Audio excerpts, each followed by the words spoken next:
Estar introduciéndome en el tema es el amor de Dios, y te decía que no hay predicación, no hay exposición teológica que pueda hacer comprender al individuo el amor inmenso de Dios para con la humanidad.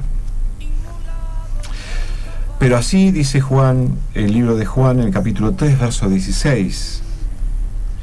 Dice la palabra del Señor: porque de tal manera amó Dios al mundo que ha dado a su Hijo único, para que todo aquel que en él cree no se pierda, sino que tenga vida eterna.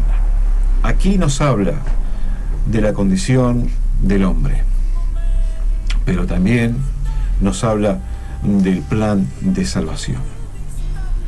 El plan de salvación consistía en lo que hablábamos hace unos segundos atrás, lo que decía Filipenses, capítulo 2, verso 5, donde Dios envía a su Hijo.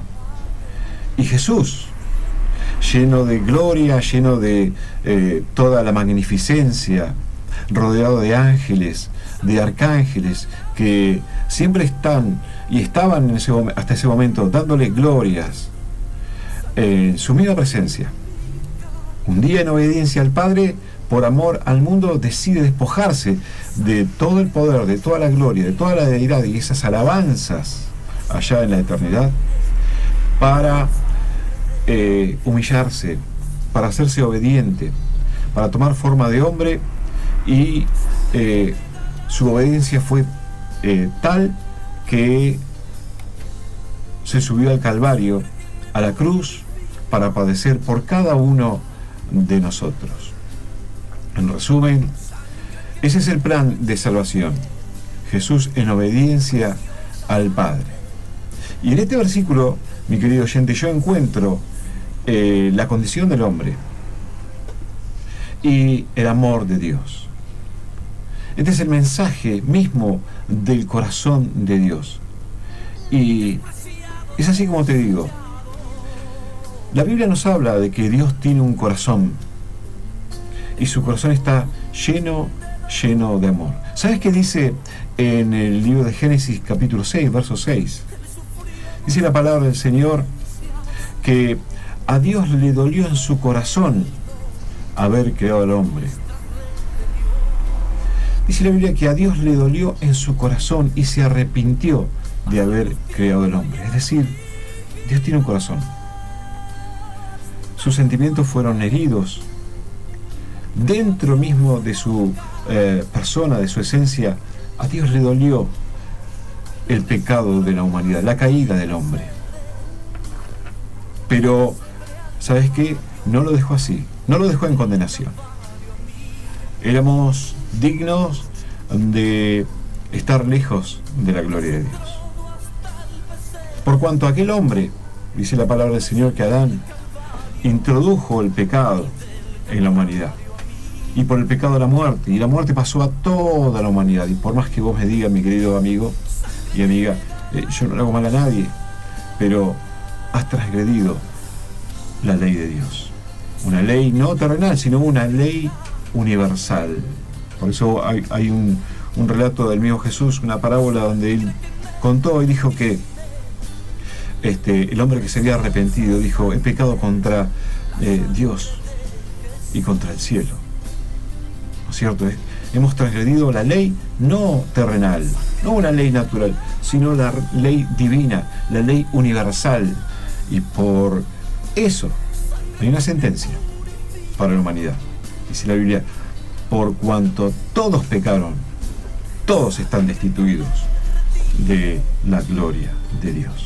Esto es como el juez cuando dictamina un juicio y golpea el mazo y dice: todos están destituidos de la gloria de Dios, están todos condenados, por cuanto todos pecaron. No hay uno que por sí mismo pueda salvarse, no por nuestras buenas obras. Todos hemos transgredido la ley divina. Encontramos en este versículo el plan de redención. Dice la palabra del Señor que Él vino a rescatar aquello que se había perdido. ¿Por medio de quién? Por medio de nuestro Señor Jesús. En el libro de Romanos capítulo 5, verso 12, dice la palabra de Dios: por cuanto como el pecado entró en el mundo por un hombre, ese hombre es Adán, y por el pecado la muerte, así pasó la muerte a todos los hombres, por cuanto todos pecaron. ¿Ves, mi querido amigo, mi querido oyente, que no tenemos excusa? Y la Biblia dice: inexcusable eres, ¿no es cierto? Así que lo tenemos en los genes. Eso se manifiesta también en nuestra sangre. La caída del hombre hoy se nota, por más intelectuales que nos pongamos, por más libros que hayamos leído, por más títulos que tengamos. El pecado y la consecuencia de la muerte, no podemos liberarnos de ella. Lo tenemos en el ADN, ¿no es cierto? Heredado de Adán. Pero la Biblia también nos da una buena noticia. No todo termina ahí. La Biblia nos habla, y el libro de Romanos también nos dice de que hay un segundo Adán. ¿Y cómo se llama ese segundo Adán? El segundo fue imperfecto, fue aquel hombre que fue tentado y se dio al pecado. El segundo Adán es el Señor Jesús, perfecto. El primer modelo falló, el segundo modelo no falló. Dice la Biblia que Jesús fue tentado en todo, mas no cometió pecado. Por eso Él puso su vida en la cruz. No es que lo mataron, sino que Él puso. Él dijo: yo pongo mi vida, pero también la puedo volver a tomar. Y por cuanto no tenía pecado, dice la Biblia que Él descendió a las partes más bajas. Es así su humillación. Fue a las partes más bajas del infierno, donde estaban los condenados. Aquellos que alguna vez tenían fe, que tenían conocimiento de la ley de Dios y que estaban presos en esos lugares de muerte. Y dice la Biblia que Jesús fue y descendió y le predicó a los espíritus encarcelados. Y aquellos que estaban alojados en región de sombra y de muerte, luz les resplandeció, dice la palabra del Señor. Y descendió y lo llevó al cielo como primicias, ¿no es cierto? Y si aquellos que estaban muertos en ese lugar de sombra, de muerte, condenados por toda la eternidad, luz les resplandeció. Mi querido oyente, hoy tenés la oportunidad de salvación, tenés el mensaje de salvación golpeando la puerta de tu corazón. Dice la Biblia: si oyeres hoy su voz, no endurezcas tu corazón. Porque a pesar de que una vez el corazón de Dios se dolió, no quedó todo ahí, no quedó en condenación, sino que Él dio a su Hijo, que es su mismo corazón, a su Hijo en la cruz del Calvario. ¿Qué padre daría por otros a su Hijo? Ni vos ni yo. Ningún padre, yo creo, que en su lógica podría dar a su Hijo, ¿no es cierto? O, es más, a su único Hijo, para que otros se salven. Sin embargo, el amor de Dios es tan grande, mi querido oyente, para vos, porque hablamos de que Dios amó tanto al mundo y lo hacemos de manera genérica, pero el amor de Dios se reveló a través de Jesucristo puntualmente por vos, que me estás escuchando en esta tarde. Puntualmente por vos, cualquiera sea tu situación, y no importa cómo te llames, no importa cuál sea tu credo, necesitas un Salvador. Y tenés que conocer que el amor de Dios es tan grande para con tu vida. Así que saca de tu corazón esas ideas de muerte, de angustia, de depresión. Y quizás digas: a mí nadie me ama, no tengo un lugar en el mundo, me da todo mal. La buena noticia es que Dios dio a su único Hijo para que creas en Él y que tu nombre esté anotado en el libro de la vida, y que si lo confesás con tu boca y lo crees en tu corazón, serás salvo o serás salva. Y justamente me das el pie para comentarte y darte un ejemplo del amor de Dios.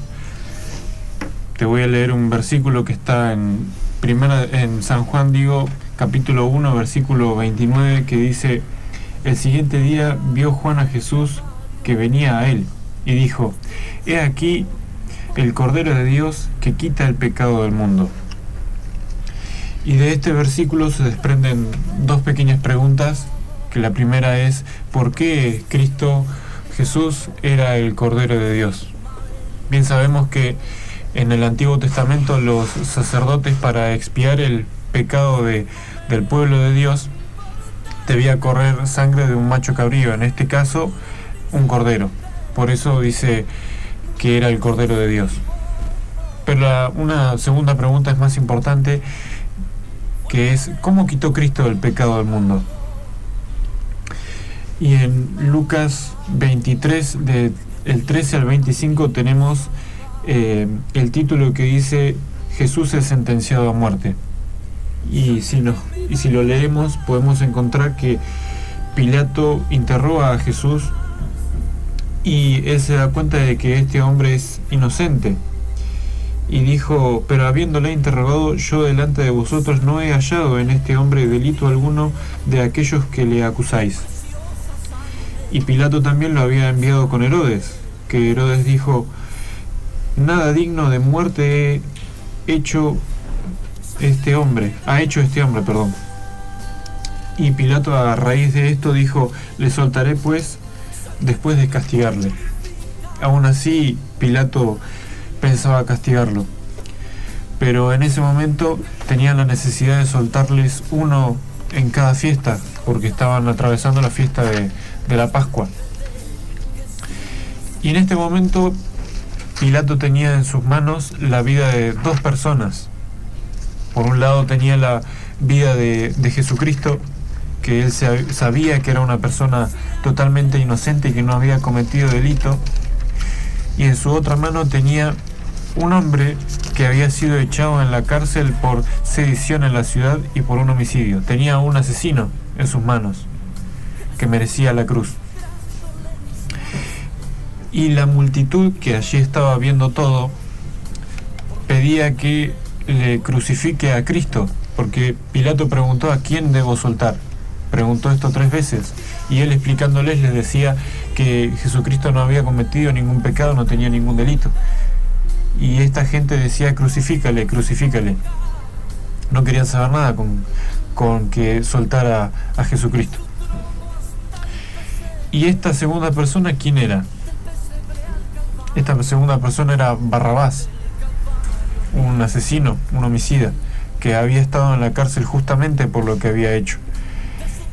Y Pilato soltó a Barrabás porque quería satisfacer a las personas que estaban pidiendo que lo soltara.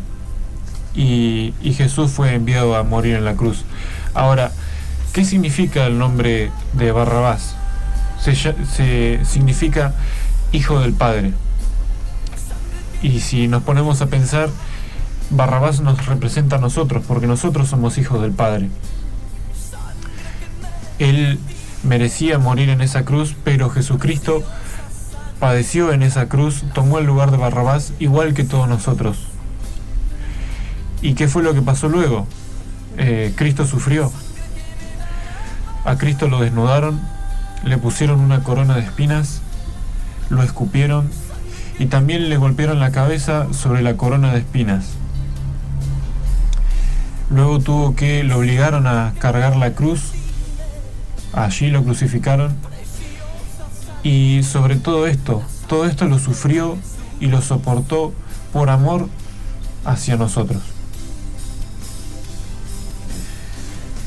Es muy bueno el ejemplo. Yo tengo del apóstol Pablo, que está en Romanos 8, del 38 al 39, en el cual dice: por lo cual estoy seguro de que ni la muerte, ni la vida, ni los ángeles, ni principados, ni potestades, ni lo presente, ni lo porvenir, ni lo alto, ni lo profundo, ni ninguna otra cosa creada nos podrá separar del amor de Dios, que es en Cristo Jesús, Señor nuestro.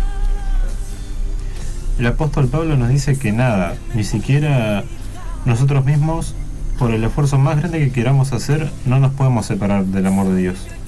Ni lo porvenir, ni lo presente. No importa lo que venga hacia tu vida o lo que estés pasando ahora, sea bueno o malo, no te va a poder separar del amor de Dios.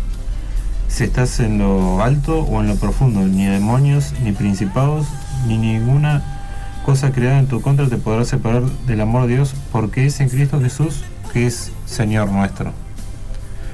Este es el ejemplo que yo tengo, y hay que pensar tanto en el ejemplo que daba Joshua, el ejemplo que también que daba mi papá, que qué tan grande es el amor de Dios, que no te puede separar de ninguna forma, y qué tan grande es el sacrificio que Dios tuvo que hacer para que hoy puedas ser salvo. Es así, Josías, el amor de Dios es tan inmenso. Me encantó los dos ejemplos. Yo soy el ejemplo que vos dabas, realmente tocó mi corazón, como el de Josías. ¿Por qué? Porque lo hacía por amor. En resumen, estamos hablando del amor de Dios, ¿no es cierto? Y ¿sabes qué dice el libro de Isaías, capítulo 53? Dice el profeta Isaías, hablando de Jesús: despreciado y desechado entre los hombres, varón de dolores, experimentado en quebranto, y como que escondimos de él el rostro, fue menospreciado y no lo estimamos. Ciertamente él llevó nuestras enfermedades y sufrió nuestros dolores, y nosotros le tuvimos por azotado y por herido de Dios y abatido. Pero él herido fue por nuestras rebeliones, molido por nuestros pecados. El castigo de nuestra paz fue sobre él, y por sus llagas fuimos nosotros curados. El pueblo de Israel tenía la oportunidad de elegir a Jesús o a Barrabás. Hoy también tenés dos opciones: elegir al Hijo de Dios para tener vida eterna, o al otro que se llamaba Barrabás y era hijo de Dios. ¿Pero por qué era hijo de Dios? ¿Sabes que todos los descendientes de Adán son? Toda la humanidad es hija de Dios, en el sentido de que dice la Biblia que Adán era hijo de Dios. Pero si Jesucristo, la vida eterna, está en nuestro corazón, nosotros tenemos el derecho de sí ser hijo de Dios eternamente, no solamente por descendencia, no por raza y descendientes de Adán, que era hijo de Dios, sino a través de Jesús vamos a tener la vida eterna. Así que estás en este momento se abren dos caminos delante de vos, y tenés que tomar la decisión: o rechazar a Jesús, como hicieron los judíos en aquellos tiempos, y liberas a Barrabás, o rechazás a aquel hombre sedicioso, aquel hombre violento, aquel hombre que era un asesino. Y yo voy a pensar en mi corazón que vas a tomar la mejor decisión. No sé si ahora o mañana, quizás este mensaje va a quedar dando vuelta en tu mente y en tu corazón para que tomes la mejor de las decisiones, que es a través de Jesucristo. Dice la palabra del Señor en el libro de Romanos, capítulo 10, verso 9, y siempre me gusta recordar esto, siempre me gusta compartirlo, porque aquí está la clave para que seamos salvos. Dice el libro de Romanos, capítulo 10, verso 9, que si confesares con tu boca que Jesús es el Señor y creyeres en tu corazón que Dios lo levantó de los muertos, serás salvo. Porque con el corazón se cree para justicia, pero con la boca se confiesa para salvación. Porque la Escritura dice: todo aquel que en él creyere no será avergonzado.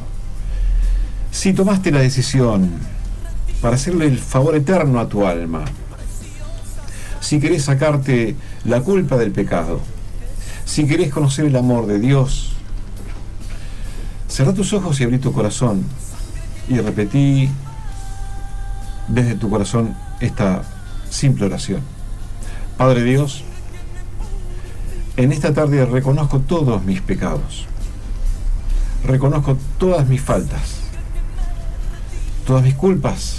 Ahora entiendo que en la cruz fueron sobre tu Hijo Jesucristo.